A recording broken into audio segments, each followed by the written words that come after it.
Sa gihimong joint operation sa atong kapulisan sa probensya ilalom sa pagdumala ni Provincial Director Colonel Dario Gonabi uban ang Davao Sur Provincial Public Safety Company na gidumala ni Colonel Samson Kimayong ug ang paidsot ug syempre ang Digos City Police Station na gidumala ni Colonel Kerubin Manalang nagmalampuso ng gihimong pagsikop sa usa ka suspect na dugay ng gimanmanan sa atong kapulisan.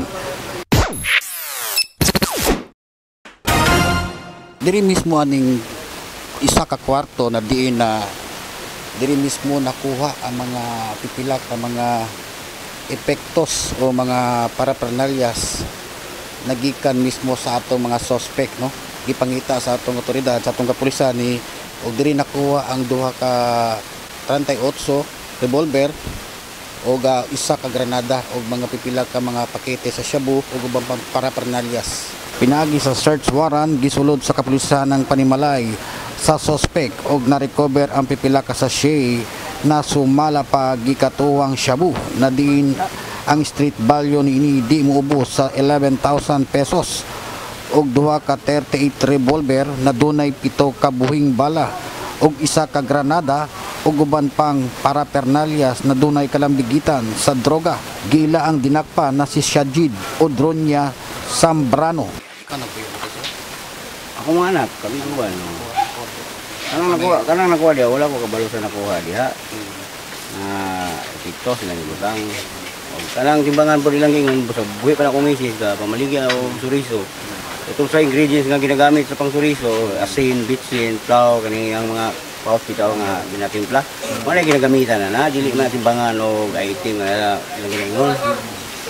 Kana pong pusil lang ingon sa kuha, wala ko yung pusil kay sibilyar man po, di man po granada, di man ta ingon sundalo pulis ta kay mag-dinner ka o buwan armas, wala po armas. Ito sa naman yung mga nakpan, mga pamingan mo po ng imunite? Oo, taga dito rin sila.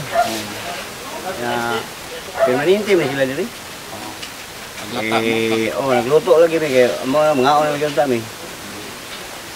Ay na, ikuan lagi ka ng mga grasya po ka ng gikan sa slaughter, sa lingki, sa loob. Diba nga, para mo ko, tama po tayo. Kanila yung nga kuhan, RTO galing pamaligya, wala yung kapan. Gila ang primary suspect o ang dinakpa na si Shajid Odronia Sambrano o gihanay na sa kapulisan ang posibleng patong-patong na kaso batok sa mga dinakpan. I-file to ang kaso. Anyway, i-kuhan mo na kay through execution of search warrant mo na.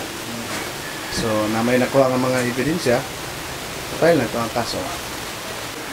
So, okay na naging manan sir sa ato ang first.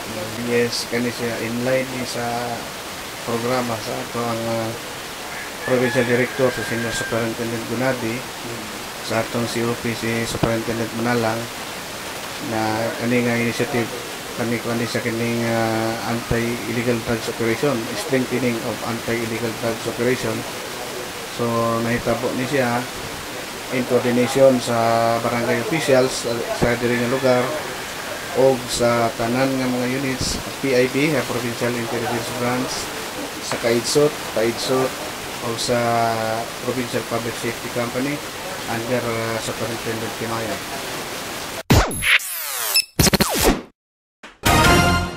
Gikan diri sa puro waling-waling between Lapu-Lapu X and Luna X.